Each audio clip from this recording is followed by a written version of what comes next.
Hello बच्चों, let's read the question which says that why are lipids included under acid insoluble fraction? Lipid को हम acid insoluble fraction में क्यों include करते हैं, हमें ये बताना है.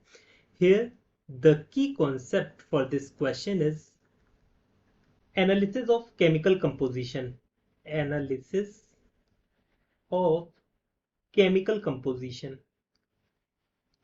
अब यहाँ पर हम किसकी केमिकल कंपोजिशन की एनालिसिस कर रहे हैं? यहाँ हम किसी लिविंग ऑर्गेनिज्म के सेल की एनालिसिस कर रहे हैं ताकि हम ये पता लगा सकें आखिर वो बना किसका है. देखिए होता क्या है, जब हम कोई सेल लेते हैं, मान लो ये एक लिविंग ऑर्गेनिज्म से सेल लिया. अब इस सेल को हमें क्या करना पड़ेगा? ब्रेक करना पड़ेगा.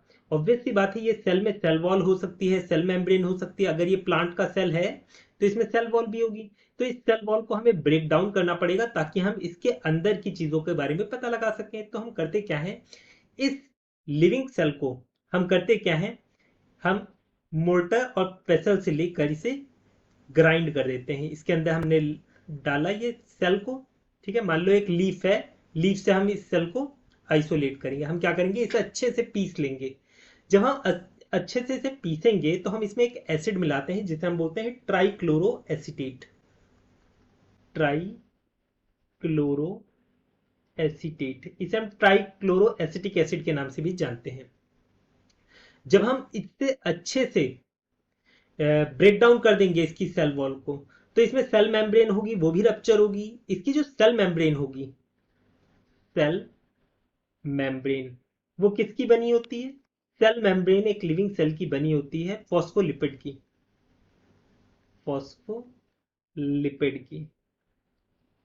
और यहीं से ही ये जो लिपिड होगा ये क्या फॉर्म कर लेगा, ये वेसिकल्स फॉर्म कर लेंगे. वेसिकल्स, वेसिकल्स मतलब छोटे छोटे इस तरीके से स्ट्रक्चर फॉर्म कर लेंगे जो कि बाकी जो सॉल्यूशन होगा ना उससे अलग हो जाएंगे. जो बाकी सॉल्यूशन तैयार होगा इसके अंदर, बोल के अंदर, उससे ये अलग हो जाएंगे. इस तरीके से एक अपना वेसिकल फॉर्म कर लेंगे इस सॉल्यूशन के अंदर. इस वजह से हम इसे किसके अंदर रखते हैं? Acid insoluble fraction. क्योंकि ये एसिड के अंदर, ये जो ट्राइक्लोरो एसीटेट है ना, इसके अंदर ये सॉल्युबलाइज नहीं करे, इन्होंने वेसिकल्स का फॉर्मेशन कर लिया है. ठीक है, इस वजह से हम इसे क्या बोलते हैं? एसिड इनसॉल्युबल फ्रैक्शन में के अंदर इसे क्लासिफाई करते हैं.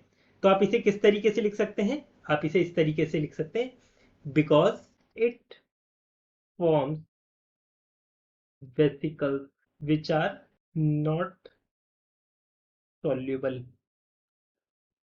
in trichloroacetate. In trichloroacetate. इस वजह से हम इसे क्या बोलते हैं? एसिड इनसॉल्युबल फ्रैक्शन कहते हैं. इसे उसके अंदर क्लासिफाई करते हैं basically. I hope you understood it well. Best of luck.